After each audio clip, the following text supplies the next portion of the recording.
Halo businesspreneur semuanya. Kita ketemu lagi nih di acara Business Q&A di hari Rabu ini di jam 7.45 sampai jam 8.45 malam ini bersama Pak Budi Isman. Nah, jadi hari ini kita akan membahas topik yang seru nih. Cari karyawan loyal atau produktif. Nah, jadi di sesi ini kita akan membahas topik ini bersama Pak Budi, dan teman-teman yang punya pertanyaan silakan nanti boleh tulis di kolom komen ataupun di bagian question box ya. Dan jangan lupa download aplikasi Business ID. Di sana itu teman-teman bisa akses banyak video secara gratis. Itu bisa belajar banyak dari sana, kemudian juga ada kelas online kita yang bisa diakses seumur hidup. Malam businesspreneur semuanya yang sudah join, dari mana aja nih? Boleh tulis di kolom komen ya. Saya connect dulu ke Pak Budi.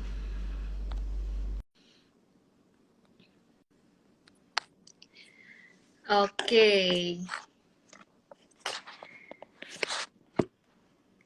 Nah, teman-teman, itu kita topik hari ini seru nih ya.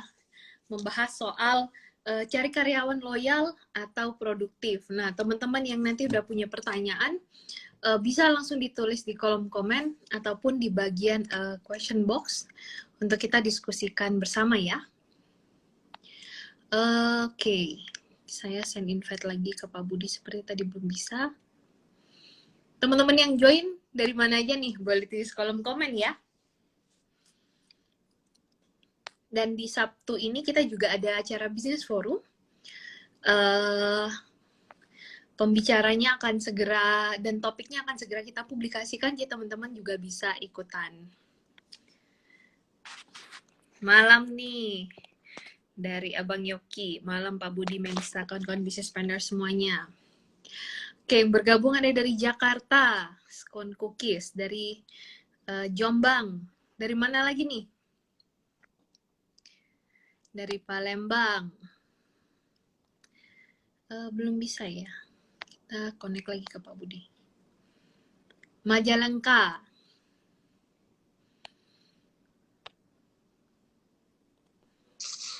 Nah, udah bisa. Malam, Pak. Malam Nisa, apa kabar? Baik, Pak. Wah, ini ada yang bergabung dari Korea Selatan, Pak. Anak saya di situ tuh. Dari Korsel, iya. Hebat itu jauh-jauh itu. Biasanya dari Dubai juga ada itu yang hadir.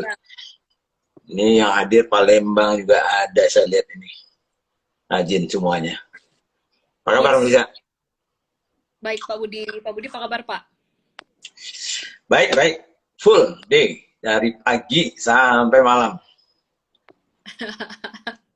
Sekarang kalau kalau online meeting itu jadi makin full ya, Pak ya? Iya itu.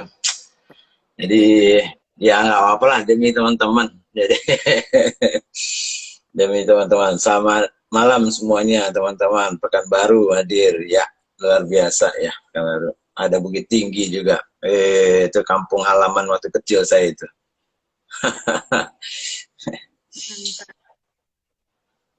Oke, Pak Budi. Kalau gitu kita langsung mulai saja.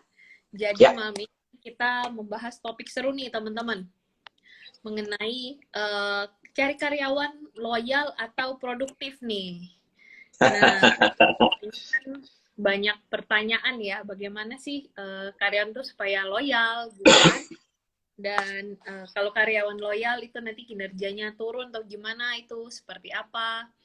Nah, ini kita bisa bahas bersama malam ini bersama Pak Budi. Teman-teman yang punya pertanyaan silakan nanti boleh tulis di kolom komen. Oke, silakan. Kita bisa mulai Pak Budi. Silakan, Pak. Ya, oke. Ya, teman-teman semuanya selamat malam.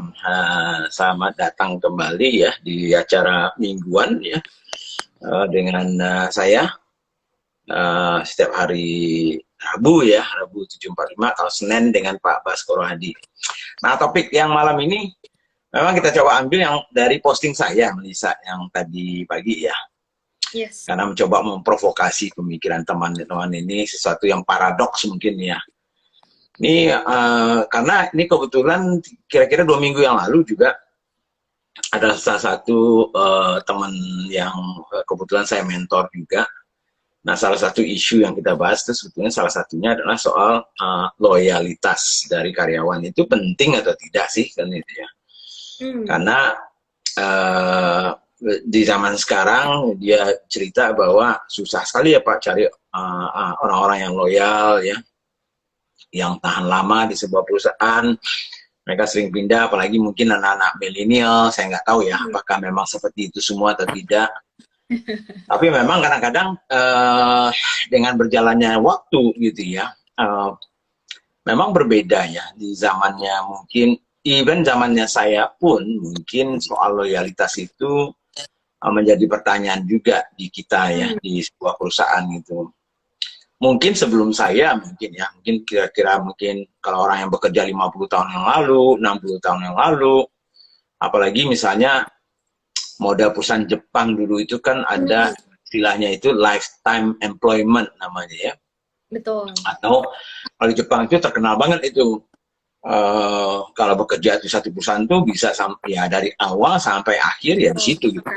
Nah, dan mereka sangat menghargai senioritas gitu ya, loyalitas itu.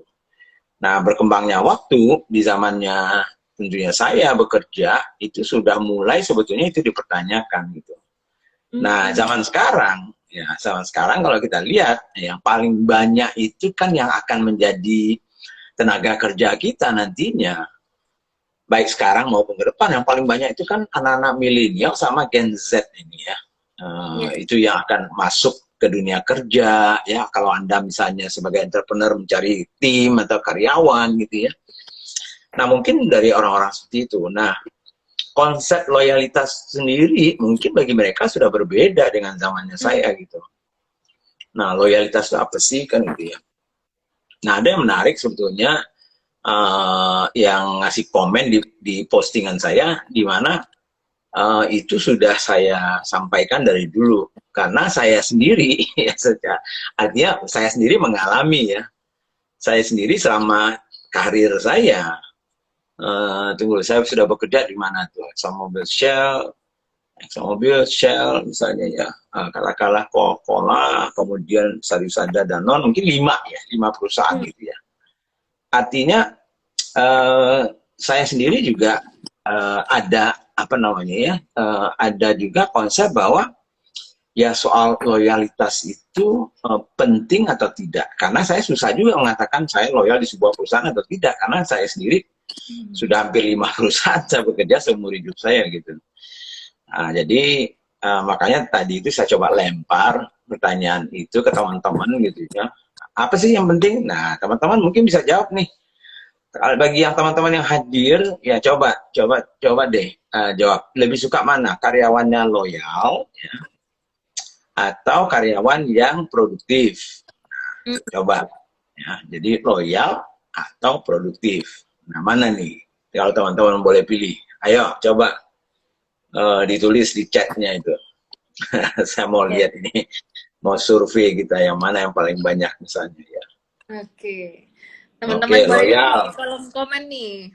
Jadi kita lihat extra organic official loyal, oke. Ya nggak apa-apa, nggak ada yang salah benar gitu ya. Nggak ada yang salah benar gitu ya. Jadi tergantung selera kita masing-masing gitu ya.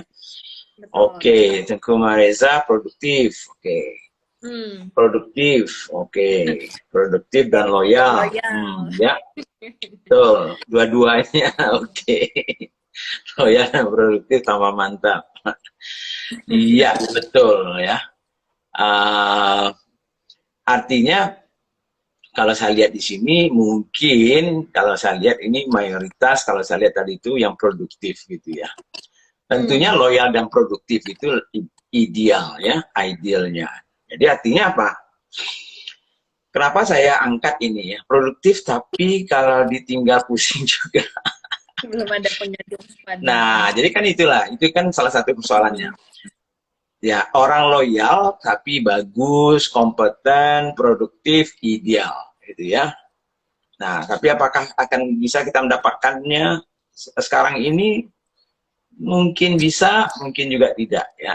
Chance-nya saya nggak tahu. Tapi ada juga mungkin dia produktif ya dan segala macamnya, kemudian tapi mungkin dia tidak akan selamanya sama kita. Nah, makanya konsep yang selalu saya pakai ya, biasanya saya akan mengatakan bahwa manusia itu atau tim kita itu, anggaplah mereka itu seperti asetnya kita, investasinya kita, ya. Nah, kalau kita memakai konsep investasi ya terhadap manusia ini, maka bukan lagi konsep berapa lama tahannya mesin itu. Misalnya katakanlah kita beli mesin nih. Jadi Melisa beli mesin atau kamera lah. Kalau Melisa kan bisnisnya kan di fotografi, videografi. Katakanlah kamera misalnya ya. Kamera itu kan investasi toh. Jadi katakanlah kita beli kamera 20 juta. Ya nggak masalah 20 juta gitu ya. Tapi mungkin saja setelah 5 tahun ya, dia nggak bisa lagi misalnya bersama kita, apapun alasannya gitu ya. Tapi investasi kita 20 juta itu mungkin karena kita menggunakan dan dia juga bermanfaat untuk kita gitu, memberikan kontribusi, dia bisa membuat foto yang bagus, bla bla bla gitu ya. Kemudian misalnya kita komersialkan misalnya, sehingga dia menghasilkan sesuatu untuk kita yang melebihi nilai yang kita investasikan 20 juta itu. Nah, kan nggak ada masalah dong. Betul. Nah, kan itu artinya. Jadi itu satu konsepnya yang saya pengen coba tantang teman-teman lah ya misalnya ya. Jadi artinya kalau saya sih pertama tentunya saya akan lihat kontribusi ya, SDM atau orang tim saya itu. Ya, ini bukan soal salary-nya ya, bukan salary mau salary-nya rendah pun kalau jadi kalau istilahnya Pak Baskoro itu value price-nya ya. Value price ya. Value yang berikan itu apa sih dengan harganya. Makanya saya bilang value for money. Artinya bukan soal harganya tinggi atau harganya rendah, tetapi lebih ke kontribusinya gitu ya. Nah, saya akan melihat itu dulu gitu ya. Jadi pertama misalnya katakanlah misalnya kita gaji seseorang 5 juta. Tapi kalau dia bisa menghasilkan misalnya kontribusinya itu kalau bisa kita nilai setiap bulan kita bayar dia investasi 5 juta, kemudian dia bisa menghasilkan 20 juta misalnya ya kontribusinya untuk kita. Ya masih oke sih menurut saya kan gitu ya. Iya kan? Jadi artinya apa yang kita bayar itu dia memberikan sesuatu yang lebih kan ke kita. Yeah. Kalau kita bayar dia 5 juta, kontribusinya 5 juta, impas baru toh. Jadi ya impas oke juga lah. Cuman kalau misalnya kita bayar dia 5 juta tapi kontribusinya cuma 1 juta, kalau kita nilai misalnya ya minus dong 4 juta gitu kan gitu. Nah, minus 4 juta. Nah ini bukan soal dia loyal atau tidak. Nah ini kita cerita nih. Makanya apa hubungannya tadi misalnya dengan loyalitas tadi itu. Banyak juga saya temui di perusahaan-perusahaan, terutama mungkin kalau perusahaan teman-teman yang masih kecil, baru gitu ya, mungkin belum lama lah. Mungkin ada yang baru 5 tahun, 1 tahun, mungkin 10 tahun lah misalnya ya, atau 15 tahun. Ya. Tapi banyak juga perusahaan yang sudah lama ya, perusahaan-perusahaan tempat saya bekerja dulu itu kan sudah lama banget, seperti Exxon Mobil, Shell, ratusan tahun ya, Coca-Cola gitu ya. Sariusada aja juga tahun 57 gitu ya. Jadi banyak sekali juga kita temui gitu orang-orang yang bekerja ya di perusahaan itu, lalu kita melihat bahwa dia lama bekerja di situ. Nah dulu konsep senioritas itu kan dihargai ya oleh orang perusahaan. Nah kita bukannya tidak menghargai orang loyal ya, tapi yang kita hargai loyalitasnya kah atau kontribusinya. Itu kan pertanyaannya. Kontribusi itu bentuknya ya tadi itu, mungkin produktivitasnya dia tadi itu. Ya. Nah, jadi contohnya kembali tadi. Katakanlah ada salah satu karyawan yang sudah 20 tahun sama kita.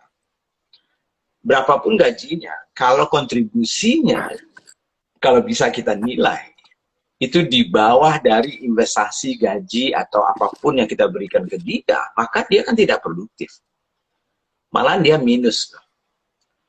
Nah, kalau dia bertahan lama di tempat kita, minus kita kan semakin besar dan semakin banyak. Jadi, Artinya eh, ada orang misalnya ya, dia bertahan lama, tapi kontribusinya misalnya ya minus tadi itu. Ya, misalnya kita bayar dia gaji 5 juta, kontribusi 1 juta, tapi dia bertahan 10 tahun gitu, atau 20 tahun dengan kita. Nah, kalikan aja itu. Minusnya kita 4 juta sebulan gitu. Setahun sudah 48 juta. 20 tahun, sekian minusnya kita. Loyal sih, loyal. Tapi membuat kita sebetulnya minus. Tapi ada lagi orang, nah kita balik nih, ada orang yang mungkin kita gaji 5 juta juga, sama dia. Tapi dia bisa memberikan kontribusi yang katakanlah misalnya double ya, misalnya 10 juta. Kalau kita bisa misalnya menilai gitu ya. Lalu dia hanya bertahan 5 juta, 5 tahun gitu. Tapi dia kan plus 5 juta sebulan. Setahun 60 juta. 5 tahun 300 juta.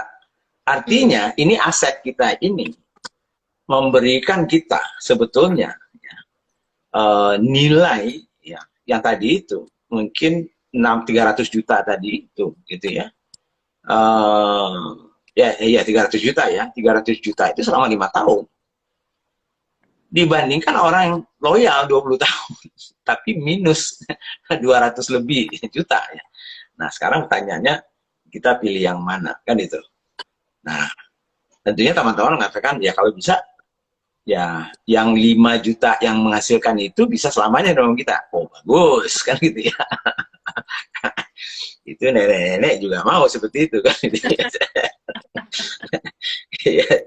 Ya, siapa yang nggak mau kan. Tapi pertanyaannya lagi setelah itu tentunya kalau kita punya tim yang mungkin katakanlah tadi itu produktif ya, kita merasa bahwa investasi kita itu kembalinya itu melebihi sebetulnya ya dan produktif dari hasil pekerjaannya dia, apapun itu ya pekerjaannya dia, maka tentunya kita berharap dia kalau bisa loyal.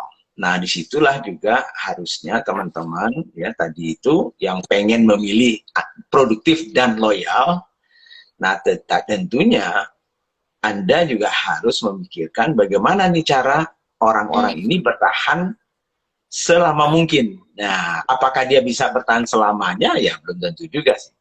Tapi minimal selama mungkin orang ini bisa lama dengan kita, maka hasilnya dari kita, dari aset kita itu atau manusianya itu akan jadi lebih baik. Ya.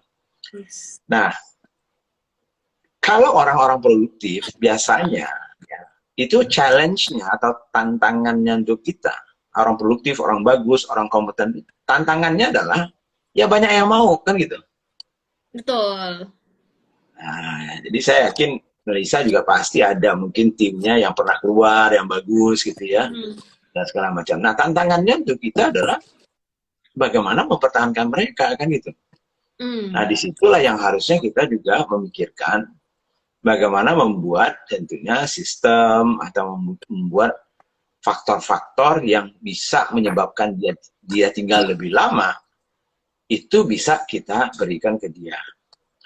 Nah, sedangkan orang yang tadi loyal itu kan kemungkinannya banyak gitu. Nah, salah satu kemungkinan yang selalu sering saya ya joking lah, bercanda gitu ya. Ya mungkin ya karena mereka nggak laku di luar tuh. Misalnya ya, ayo mohon maaf ya teman-teman yang kebetulan punya yang loyal-loyal itu. Ya, tapi kalau loyal bagus ya nggak apa-apa gitu ya. Loyal bagus ya. Tapi tantangannya orang bagus ini apalagi loyal itu adalah banyak yang mau gitu. Sehingga akan banyak godaan-godaan, mungkin orang pengen mengambil dia gitu ya, atau ya apapun lah itu ya, membajak gitu ya. Sedangkan yang tadi itu yang satu lagi ekstrim lainnya itu loyal, tapi karena dia nggak laku di luar, dia bilang ya saya juga nggak bisa cari pekerjaan di luar, ya mending saya stay aja di sini kan itu. Tapi stay-nya nyaman, stay, tapi untuk kita itu negatif malah gitu. Nah, tentunya kalau dapat dua-duanya ya alhamdulillah, ya itulah yang idealnya gitu ya. Nah, jadi artinya apa? Pada saat kita mencari orang gitu ya, kadang-kadang ada orang takut mengambil orang-orang yang bagus gitu ya. Nah, kan banyak ada juga tuh yang bertanya, Pak, kalau saya ambil orang-orang yang bagus, nanti nggak loyal, Pak. Hmm. Nah, kalau gitu ambil aja yang nggak bagus kan gitu. Ya, ya silakan ini deh. Silakan ambil yang nggak bagus ya, berdoa aja Anda nggak stres, Anda nggak sakit jantung, nggak sakit jiwa gitu ya. Ya, untuk berhadapan dengan orang-orang ini gitu kan gitu.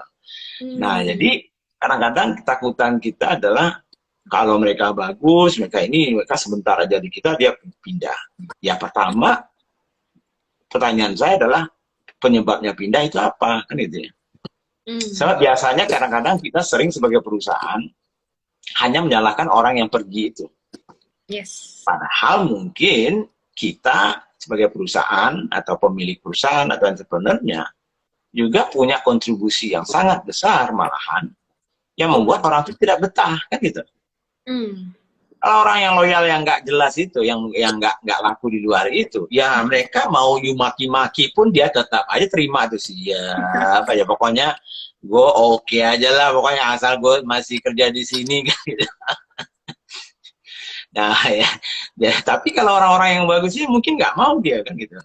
Nah sehingga ya mereka akan pergi misalnya karena ya bisa saja karena kita juga memberikan kontribusi yang menyebabkan mereka pergi. Jadi jangan disalahkan saja mereka ya. Nah terakhir tentunya seperti yang di dalam postingan saya juga ada beberapa posting saya, jangan juga takut ya bahwasa tim kita itu akan selamanya kita itu mungkin sudah nggak zamannya lagi gitu ya. Jadi Hmm. kita memang harus punya mindset bahwa kalau kita membangun tim itu buatlah mereka seperti aset kita, harta kita dengan pola pikir investasi tadi itu. Kalau investasinya sudah balik modal, kan gitu ya, dan dia masih bertahan lebih dari itu. Setelah itu kan kita sudah untung. Jadi kalaupun mereka pergi pun ya oke juga lah. Ya, misalnya kan ya. Ya, tentunya kalau bisa ya lebih lama ya sudah pasti. Ada orang bilang ya tapi Pak kalau bisa kan selamanya. Lah iya nenek juga tahu kan gitu. Ya, tapi kalau nggak bisa bagaimana ya sudah bersyukur kita mungkin orang-orang yang bagus ini bisa mempunyai karir di tempat lain yang mungkin kita tidak bisa berikan mereka di tempat kita. Mungkin malahan dia bisa jauh lebih berkembang mungkin di tempat yang baru sehingga kita malah punya kebanggaan gitu ya. Bahwa oh mereka itu lahir dari sini loh. Saya ingat waktu zaman-zaman saya dulu ya, tahun-tahun 80-an itu ya 90-an itu. Itu jelas itu misalnya para bankir ya, orang-orang bank Hmm. itu sudah jelas itu Citibank University itu. Itu Benar. jebolan-jebolan Citibank itu yang pergi kemana-mana jadi direktur sini jadi manajer situ di semua bank-bank itu pasti ada tuh XX di banker misalnya orang-orang Hmm. Citibank. Untuk perusahaan-perusahaan consumer goods biasanya itu misalnya Unilever, Coca-Cola, misalnya P&G, ya kayak gitu itu tempat mereka sekolah dulu. Nah, setelah itu mereka menyebar kemana-mana gitu ya. Nah, misalnya saya nggak tahu lagi apa kategorinya, misalnya tambang atau apa misalnya ya, tapi itu yang biasanya yang besar-besar ya, yang banyak rekrut orang dulu itu. Jadi Citibank apakah dia sakit hati misalnya timnya itu pergi? Enggak, dia punya sistem di mana kalaupun orang itu pergi dia akan tetap aja ada lagi orang yang menggantikan, ada lagi orang yang akan menggantikan. Dan dia malah bangga gitu. Tuh, direktur bank itu kan ex Citibank juga. Oh, CEO bank itu ex Citibank juga. Malahan bisa malah bekerja sama, malahan saling membantu dan segala macam. Nah, pengalaman saya juga begitu di Coca-Cola ya, ketemu lagi misalnya ya teman-teman dulu sama-sama di Coca-Cola. Oh, dia sudah jadi direktur sini, jadi CEO di sini. Nah, bangga tuh. Walaupun mereka tidak lagi bersama itu gitu ya. Nah, jadi mungkin poinnya saya adalah pada saat kita mencari tim kita itu, kita juga harus memilih ya apanya yang kita cari. Tentunya selain dari kompetensi tadi itu ya, kita mencari hasilnya adalah kompetensi orang yang bisa menghasilkan lebih banyak kontribusinya dibandingkan investasi kita terhadap mereka. Itu poin yang ingin saya sebetulnya berikan ke teman-teman malam ini gitu ya. Nah, mudah-mudahan banyak pertanyaan yang mungkin juga bisa kita coba bahas. Apapun pertanyaannya boleh ya, mau mengenai topik ini boleh, mau topik yang lain juga oke ya. asal bisa kita coba jawab, kita coba jawab. Begitu, Melisa. Oke, Pak Budi. Nah, ini seru nih. Ini Ya, ada mungkin juga bisa kita coba. Ya. komen dari Oh, ekstra. gimana topiknya boleh? Kalau Ya. produk bisa dicari, Pak, yang loyal kan jarang. Tinggal gimana biar dia mau lebih besar kontribusinya kalau ada minus di situ. Pertanyaannya? Oh, ini hanya komen, Pak. Komentar. Oh, iya.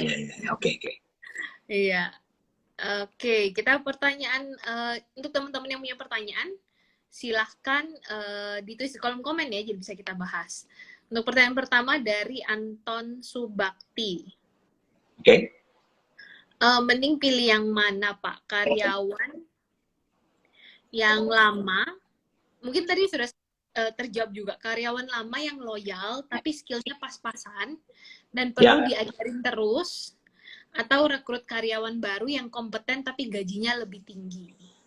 Oke, nah ini agak sedikit beda ya, ini dilema ya, betul ya. Jadi kalau kita memegang prinsip manusia ini sebagai aset, ya, konsep dasarnya kan adalah berapapun nilai aset itu, asal dia bisa memberikan kontribusi atau bernilai hasilnya itu lebih tinggi daripada harga belinya, ya nggak apa-apa kan gitu. Kan gitu. Artinya kadang-kadang kan gini ya, kadang-kadang kita pengen berhemat, ya. Saya tidak mau membandingkan ya, misalnya mesin lah, misalnya mesin ya, mesin Jepang atau mesin Cina, mesin Jerman atau mesin Jepang, misalnya kan itu ya. Nah, ada plus minusnya toh misalnya. Jadi karena kita mau berhemat, misalnya kita beli mesin Cina. Tapi kita tahu mesin Cina ini mungkin setiap 6 bulan harus ganti spare part. Mungkin setiap tahun mungkin breakdown. Mungkin 2 tahun setelah itu dia collapse. Saya nggak tahu ya. Tadi enggak gitu ya. Nah, tapi harganya 1/4 dari mesin Jepang misalnya. Tapi Jepang misalnya tahan lama, maintenance-nya kurang, dan segala macam. Jadi kalau kita anggap itu sebagai aset gitu ya, manusianya ini, maka kalau saya sih memilihnya pertama kontribusinya dulu gitu. Tentunya kalau soal gaji ya, tentunya ada aturan-aturan yang perlu kita pertimbangkan gitu ya. Kalau sudah terlalu mahal juga perbedaannya, misalnya kita mau alternatif kita hanya mesin Jerman atau mesin Cina. Mesin Jerman tuh 10 kali daripada mesin Cina ya. Nah, kalau yang Jepang cuma 4 kali. Kalau ada Jepang, saya pilih yang Jepang misalnya.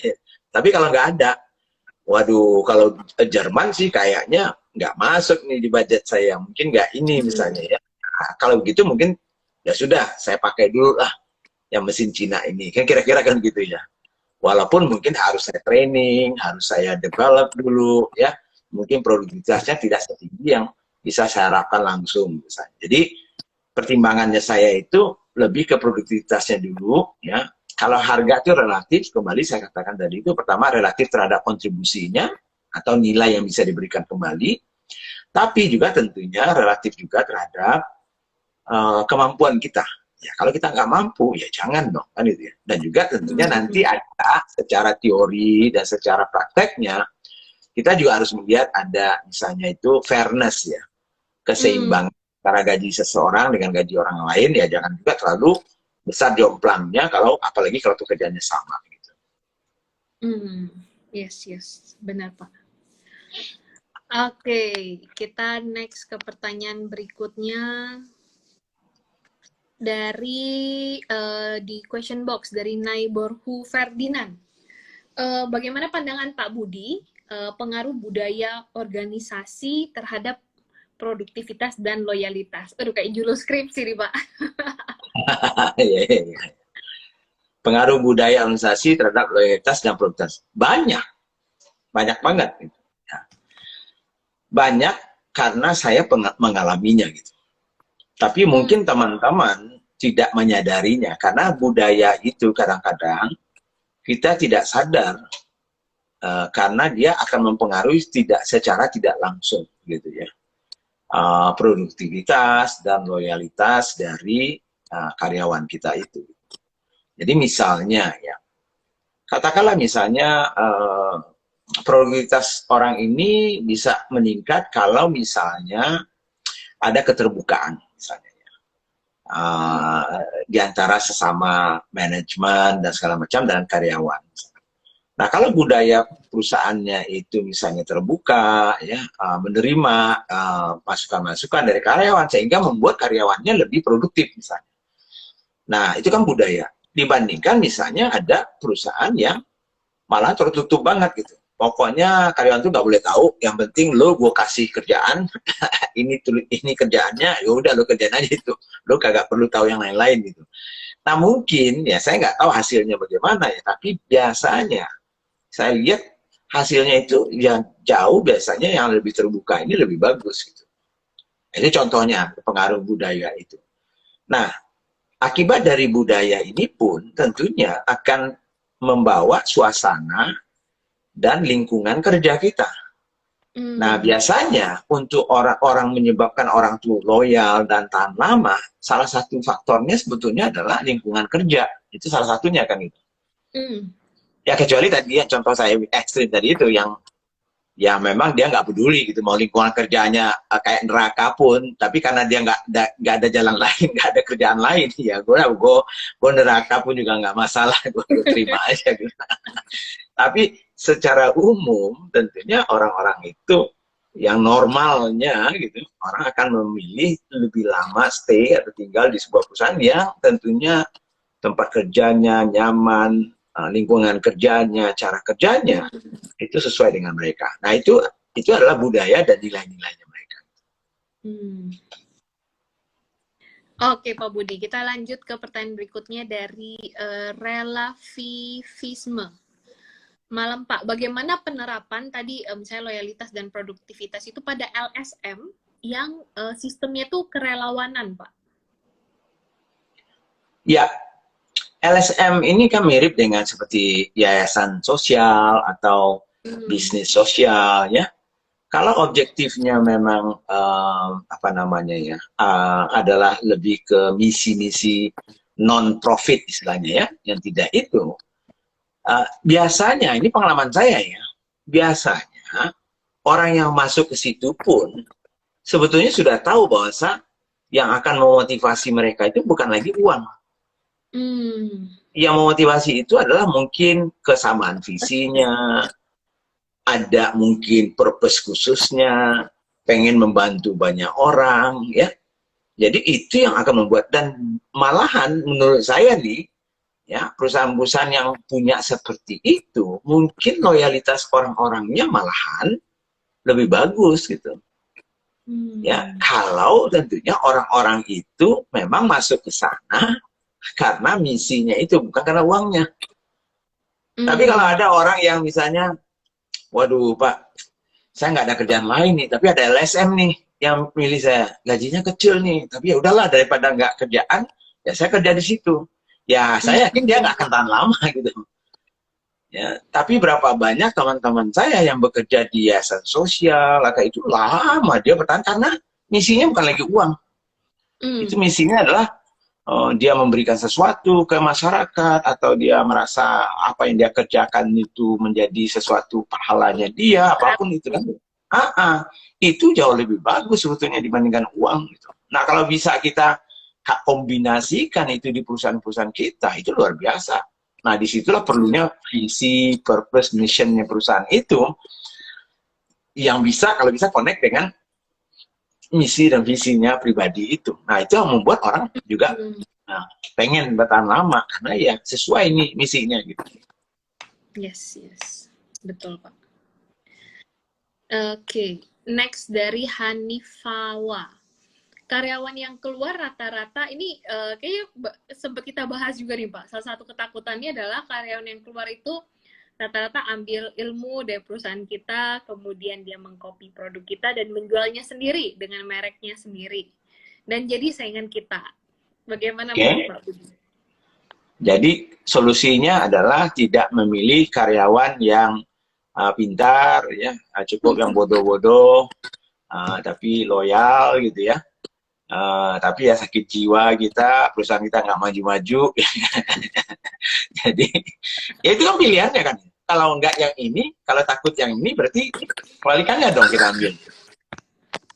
Nah, pertanyaannya saya adalah, ini ketakutan-ketakutan yang sering terjadi di teman-teman itu karena ya tadi itu kita nggak percaya diri tuh. Kalau kita percaya diri, orang itu mau curi apapun dari kita, dia mau coba, belum tentu sama dengan kita.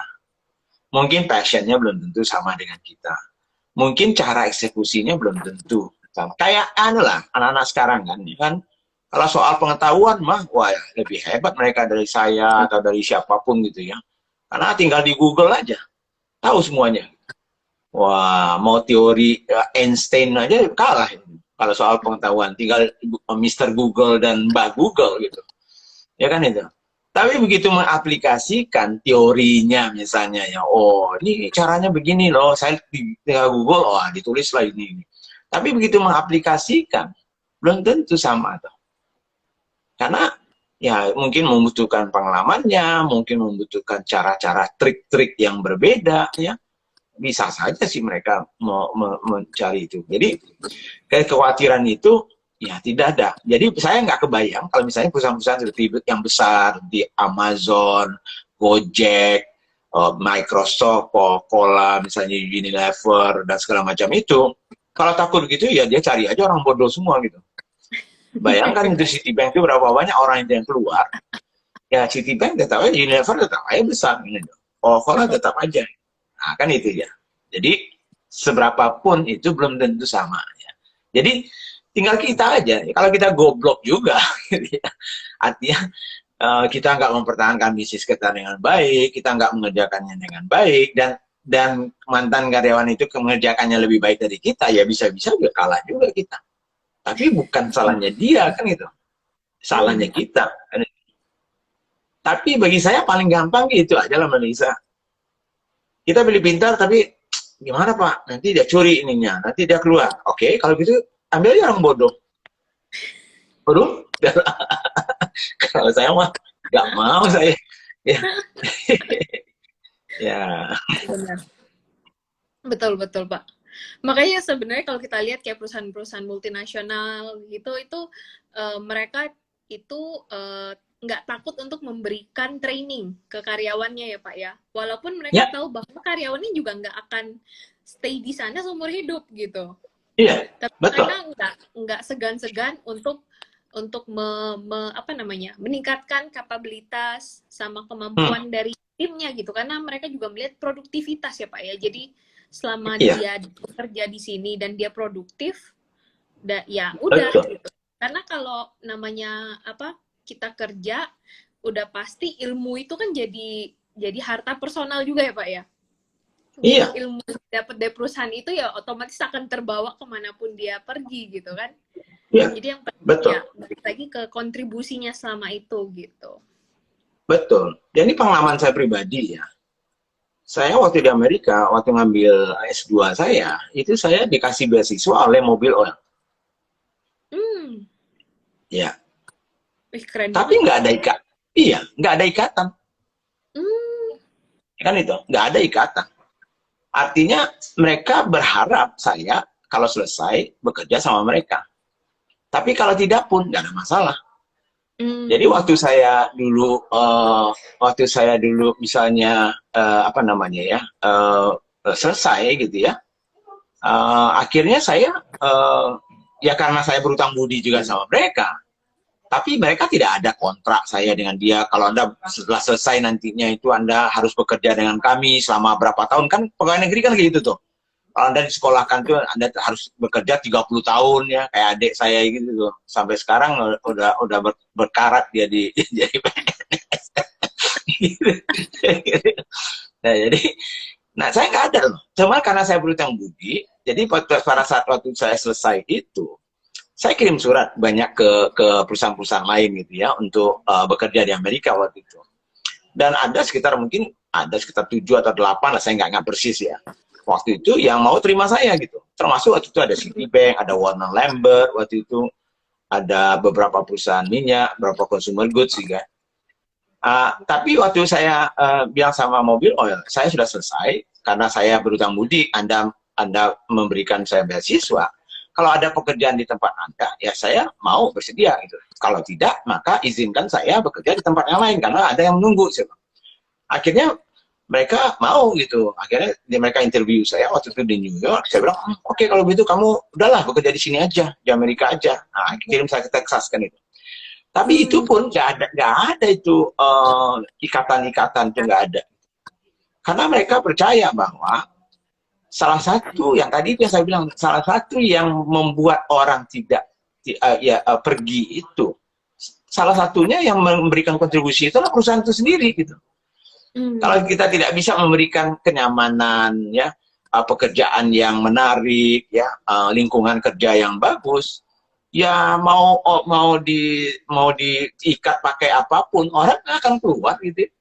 Ya mereka akan cari gitu ya. Jadi, nah lucunya kan di tempat kita kadang-kadang kan baru level yang paling bawah aja itu, misalnya jadi apa, misalnya nanti ijazahnya kami tahan dulu ya, sebab nanti kan itu ada itu, kami kasih training, lalu ijazahnya ditahan gitu ya, nanti kalau enggak itu atau KTP-nya misalnya, ya artinya kita nggak confident dong, kita bisa memberikan kenyamanan, tempat kerja yang bagus dan segala macamnya itu untuk orang-orang kita itu gitu. Jadi salah satu kesalahannya itu adalah, ya menurut saya adalah kita juga gitu ya. Bener, Pak. Gitu. Oke, kita banyak pertanyaan nih, Pak. Kita lanjut ke Ival Linafsi. Pada saat interview, pertanyaan apa yang bisa mengetahui dia loyal atau tidak, Pak? Pertanyaan apa? Pertanyaan apa yang bisa kita tanya untuk tahu dia loyal atau enggak, Pak, di saat interview? Nggak ada. Nggak ada. Coba aja tanya. Langsung tanya itu, Anda loyal atau tidak? Dijamin dia bilang iya semua. Oh iya, saya loyal, Pak. Jadi yang paling bisa kita lihat itu adalah background-nya. Kita lihat mungkin pengalamannya ya. Kalau misalnya dia sering-sering pindah, misalnya baru 1 tahun pindah, nah ini ada masalah dengan orang ini. Tapi misalnya dia sudah 5 tahun, 6 tahun, 7 tahun ya, baru pindah, dan pindahnya itu juga untuk kebaikannya dia. Nah mungkin saja nih orang ini sebetulnya cukup loyal. Gitu. Nah seberapa loyal ya belum tentu kita tahu gitu ya, nggak akan pernah kita tahu gitu. Ya, Pak. Ya. Di salah satu interview saya pernah waktu itu pengalaman saya tanya gimana pengalaman kerja, terus ada yang jawab, ya saya udah lama Bu ini. Ketika saya tanya berapa lama, ternyata baru setahun, Pak. Iya itu dia. Saya udah tahu definisi dia lama itu ternyata cuma setahun gitu. Iya. Nah itu kadang-kadang beda-beda orang, beda-beda juga sih Melisa, beda zaman. Mungkin bagi saya waktu itu 5-10 tahun itu oke lah, ya, artinya itu wajar menurut saya gitu ya. Kalau dia lebih 10 tahun tuh wah luar biasa itu, lebih dari 20 tahun wah itu loyal itu. Nah tapi sekarang saya nggak tahu ya, artinya untuk anak-anak milenial itu mungkin saja mereka bilang wah saya setahun itu udah lama banget nih saya gitu. Karena saya biasanya sebulan aja udah bosan gitu, wah itu kan celaka gitu. Nah ini harus kita inikan gitu. Oke, pertanyaan dari Anggraini Yuliana. Sebenarnya budaya perusahaan itu dibentuk dari pimpinan atau bagaimana, Pak?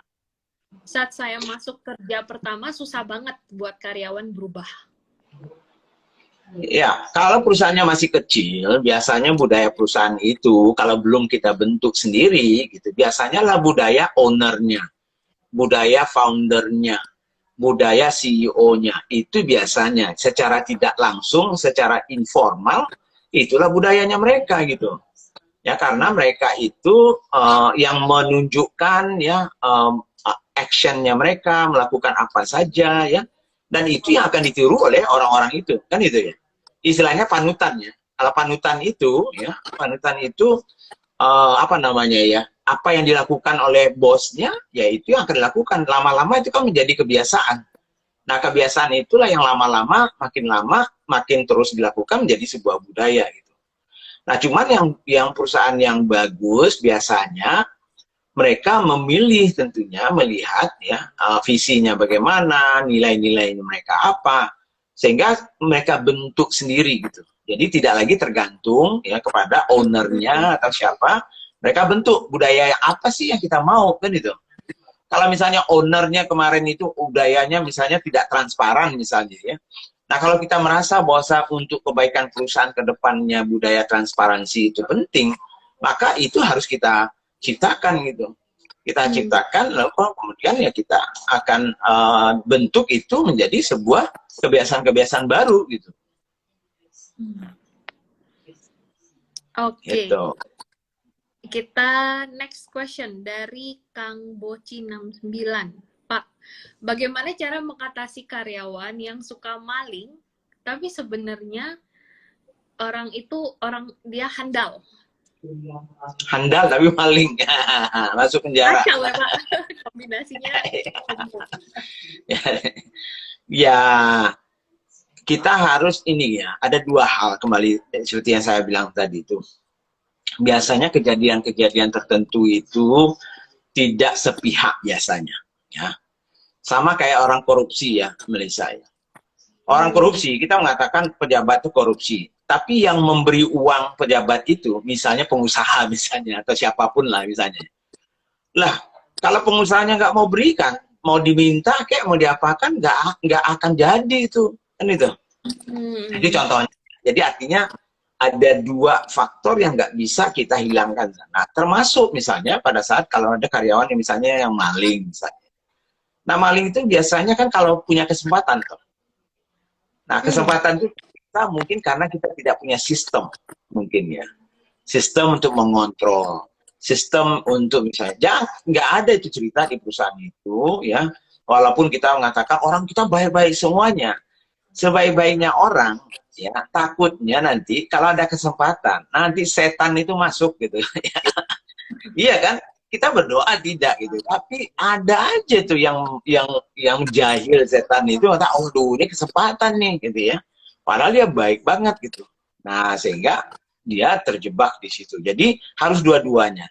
Satu, bangunlah budaya misalnya integritasnya itu, nilai-nilai integritasnya tentunya kita yang memberikan. Kemudian bangunlah sistem supaya kontrol itu bisa terjadi ya, sehingga kesempatan-kesempatan itu mengecil ya, walaupun orang yang pintar ya, saya salesman saya dulu, sehebat apapun sistem saya pasang, dia pasti bisa jebolin gitu, para salesman gitu ya. Ya karena orang kalau sudah nekat dan niat gitu ya, ya ada aja caranya untuk menjebol itu gitu. Nah, yang ketiga tentunya ya kita harus ada sistem reward dan punishment ya. Jadi perilaku-perilaku yang tidak sesuai dengan budaya dan nilai-nilai kita seperti integritas segala macam ya harus dipertegas juga gitu. Jangan dibiarkan. Nah, kadang-kadang kita juga menunjukkan sesuatu yang misalnya kalau misalnya ada orang yang mungkin punya kesalahan, lalu kita biarkan. Nah, lama-lama orang mengatakan, loh kayaknya nih manajemen kalau salah ya dibiarkan juga, nggak ada masalah. Kalau gitu, kalau maling mudah-mudahan saya juga dibiarkan gitu. Nah, kalau udah seperti itu, ya itu kan menjadi sebuah budaya baru toh.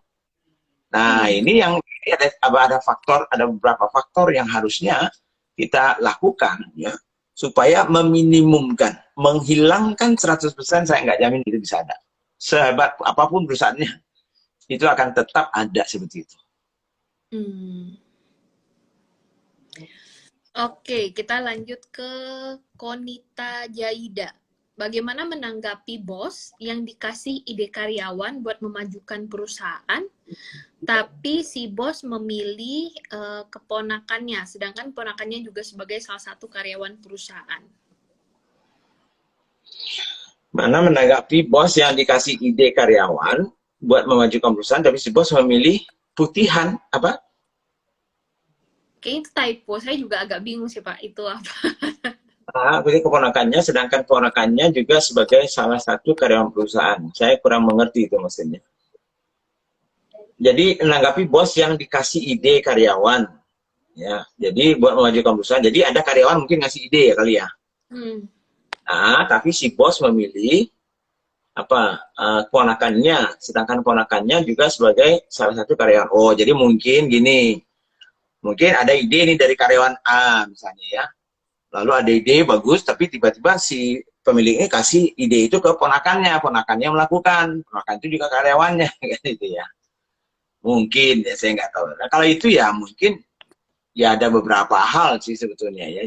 Itu harusnya tentunya sebagai owner atau founder atau sebagai pemilik perusahaannya, ya kalau dia juga memahami misalnya pengelolaan atau people management, maka tentunya hal ini ya sebaiknya tentunya dihindari ya. Kita harus memberikan kredit atau istilahnya itu apresiasi ya kepada orang yang memberikan ide itu gitu. Kalau soal yang mengeksekusi nantinya orang lain atau segala macamnya, ya itu kan itu hak perusahaan gitu ya. Tapi minimal kita harus apresiasi tentunya ide itu. Yes. Jadi itu yang lebih penting. Oke, kita ke Green Exotic Farm nih Pak. Ya. Tolong jelaskan bagaimana perusahaan besar membangun sistem sehingga tidak takut karyawan keluar. Hari ini keluar, besok sudah ada penggantinya, jadi tidak ada ketergantungan. Bagaimana cara menerapkan itu di bisnis pemula, Pak? Ya, memang kelebihannya perusahaan besar itu kan mereka punya dana, itu pertama. Mereka juga cukup besar sehingga mereka punya waktu ya untuk bisa bertahan walaupun misalnya ada orang keluar masuk. Nah, memang di bisnis-bisnis yang kecil ini menjadi semacam kekurangannya lah. Tapi kembali saya katakan, prinsip dasar dari pemikiran-pemikiran apa yang harus dilakukan oleh perusahaan besar itu tidak ada salahnya kita lakukan walaupun kita perusahaan kecil. Contohnya apa? Misalnya gitu ya. Pertama tentunya kita harus terus-menerus ya berpikir bahwa bisnis kita ini harus berkembang. Sehingga kita harus terus-menerus juga melihat kemungkinan-kemungkinan siapa saja yang bisa menjadi tim kita nantinya. Jadi rekrutmen itu bagi saya, kalau dulu ya saya terapkan, rekrutmen itu nggak pernah berhenti sebetulnya. Jadi proses rekrutmen itu mencari orang, mencari data, minimal kita datanya. Jadi ada backup semuanya. Jadi data-data itu sudah harus ada, backupnya harus ada. Jadi sehingga pada saat orang ini kita tahu bahwa akan keluar, kita sudah ada backup-backupnya. Oh ini data ini ada. Kita mungkin baru mulai interview. Jadi jangan ditunggu orang ini keluar baru kita mikirin gitu, kan itu. Nah itu contohnya yang bisa kita lakukan. Yang kedua yang bisa kita lakukan kalau perusahaan kita kecil, orang-orang yang ada di dalam perusahaan kita itu kita jadikan orang-orang yang multi skill namanya, yang mempunyai skill yang berbeda-beda. Jadi satu orang itu bukan spesialis, tetapi lebih multi skill namanya ya. Jadi mempunyai beberapa skill sehingga apa? Kalau saatnya misalnya Melisa nih, Melisa pergi nih, misalnya besok gitu ya. Tapi ada karyawan lain walaupun dia bekerja, ada pekerjaannya juga. Tapi karena skillsnya itu kita sudah develop, kita kembangkan, kita trainingkan, sementara waktu dia bisa mengambil alih sementara. Nah sehingga ada backup-backupnya itu, jadi multi-skilling namanya ya. Itu di perusahaan-perusahaan besar juga kita lakukan. Nah lebih penting tentunya untuk perusahaan-perusahaan kecil gitu. Karena kita keterbatasan dana kita untuk menambah orang dan segala macam. Jadi kalau bisa, misalnya tadi itu misalnya kita cuma 5 orang. Nah kalau 5 orang ini kalau bisa ya semuanya juga mempunyai skill-skills yang bukan hanya satu aja, tapi bisa membantu juga di yang lain-lain. Itu bisa salah satu lagi ya.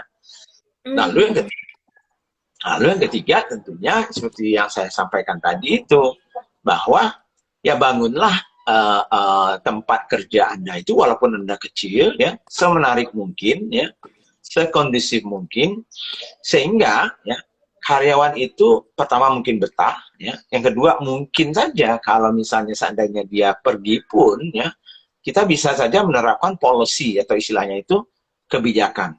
Makanya ada di perusahaan-perusahaan besar itu dan mungkin banyak juga perusahaan-perusahaan biasa itu ada namanya 1 bulan notice gitu ya, 1 month notice ya. Jadi artinya Anda tidak bisa keluar hari ini Anda ingat, hari ini Anda keluar. Nah kecuali kalau misalnya Anda melakukan pelanggaran berat, misalnya mencuri, apa itu bisa saja.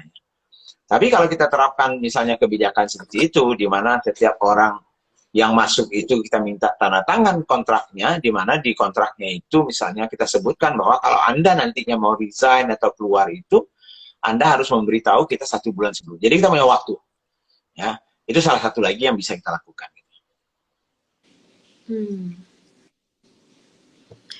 Oke, kita nextnya ke Kevin Kelpianto. Membangun pemikiran karyawan supaya dia bisa lebih produktif. Bagaimana caranya, Pak? Menjadi produktif itu ya tentunya skill ya. Tentunya wawasan kita, pemikiran kita itu penting tentunya ya. Tapi lebih penting saya melihat kompetensi orang itu. Kompetensi itu artinya apa? Pengetahuannya, keterampilannya, ya, lalu sikap dan karakternya. Itu yang harus kita bangun ya.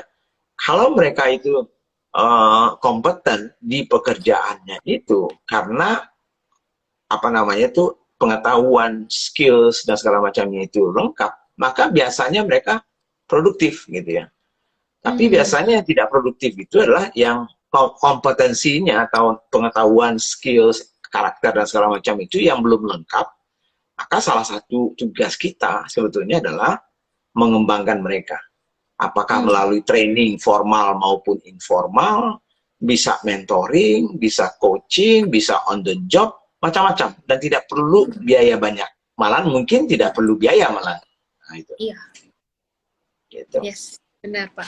Saya selalu ingat tuh kata Pak Budi, kita kalau hire tim itu kita nggak bisa mengharapkan mereka itu bisa langsung 100% kerja atau performanya, tapi kita juga berkontribusi nih untuk memberikan training yang cukup pada mereka gitu.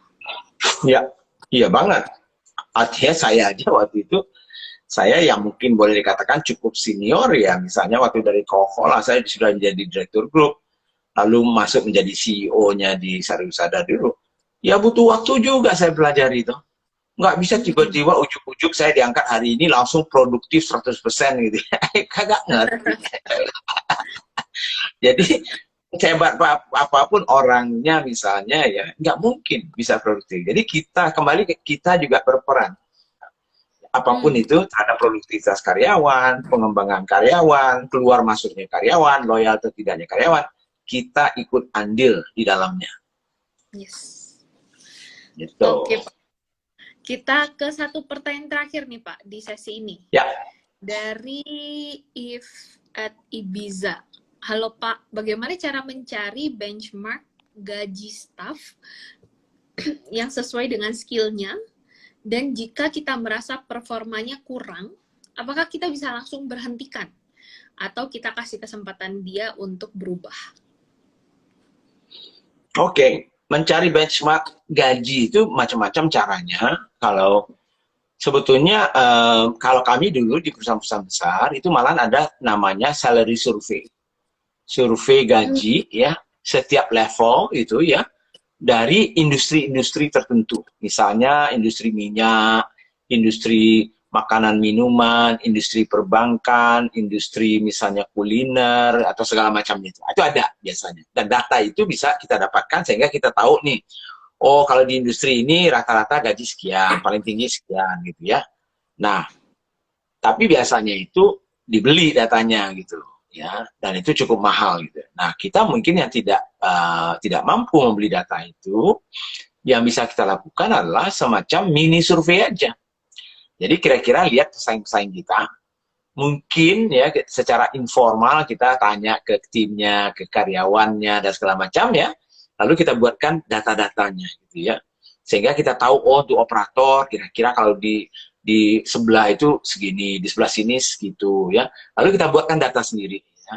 Sehingga kita tahu minimal ya data yang ada itu bisa juga mengatakan bahwa oh saya mungkin segini nih rata-rata untuk pekerjaan ini. Tentunya salah satu yang dipertimbangkan adalah UMR-nya ya, tingkat upah minimumnya gitu ya. Lalu yang kedua tentunya kalau orang itu bermasalah ya nggak bisa kita pecat langsung gitu ya. Jadi ada prosesnya harusnya kan gitu ya. Karena kita harus tahu dulu nih apa yang menyebabkan dia bermasalah kan gitu ya. Nah, kalau misalnya ada kesalahan besar namanya ya, misalnya mencuri atau misalnya mengancam orang atau segala macam, itu ada aturannya juga ya. Bisa saja mereka langsung misalnya kena SP3 istilahnya itu ya, atau misalnya bisa juga kalau berat sekali ya langsung dikeluarkan gitu ya. Tentunya dengan aturan-aturan yang berlaku ya. Jadi nggak bisa. Nah, kalau masalah performa, dia tidak perform, nah itu lebih sulit lagi. Karena performa itu, ya banyak sekali faktornya toh. Nah, jadi oleh karena itu, saran saya adalah, kalau masalah karyawan tidak perform, kita harus punya bukti dia tidak perform. Makanya perlu ukuran-ukuran dia berhasil atau tidak.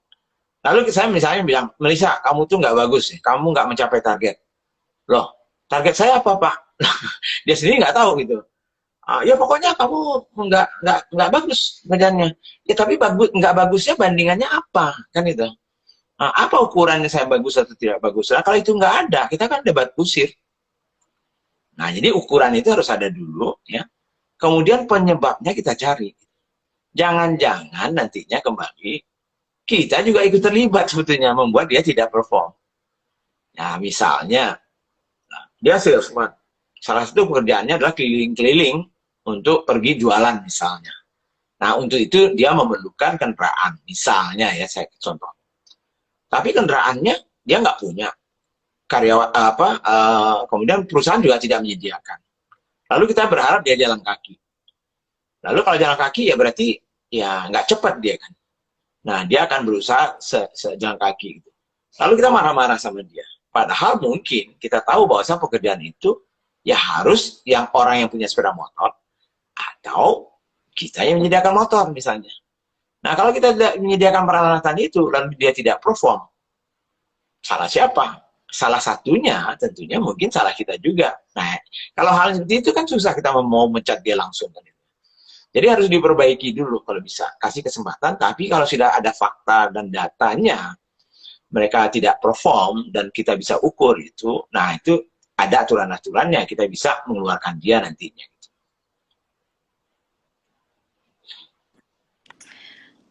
Oke. Nah, ini udah jam 8.49 nih, Pak. Jadi itu pertanyaan terakhir Ya, untuk di sesi ini. Untuk teman-teman yang masih punya pertanyaan, jangan khawatir. Kita ketemu lagi di minggu depan, di Senin, di jam yang sama. Bersama ya, Pak Baskoro Hadi, dan di Rabu bersama Pak Budi Isman. Dan di hari Sabtu ini, seperti biasa kita ada Business Forum jam 10 sampai 11.30 untuk topiknya, dan pembicaranya akan segera kita publikasikan, jadi teman-teman bisa segera daftar di link yang udah kita berikan di posternya. Dan untuk teman-teman jangan lupa ya download aplikasi Business ID. Teman-teman bisa download gratis di sana dan bisa akses banyak video rekaman Business Forum yang teman-teman bisa pelajarin lagi, dan juga ada kelas online Business ID yang teman-teman bisa akses terus seumur hidup. Oke, thank you Business Planner semuanya yang sudah join. Thank you Pak Budi. sama-sama Melisa. Selamat malam. Selamat malam semua teman-teman, mudah-mudahan bermanfaat ya. Malam semuanya. Ya, terima kasih.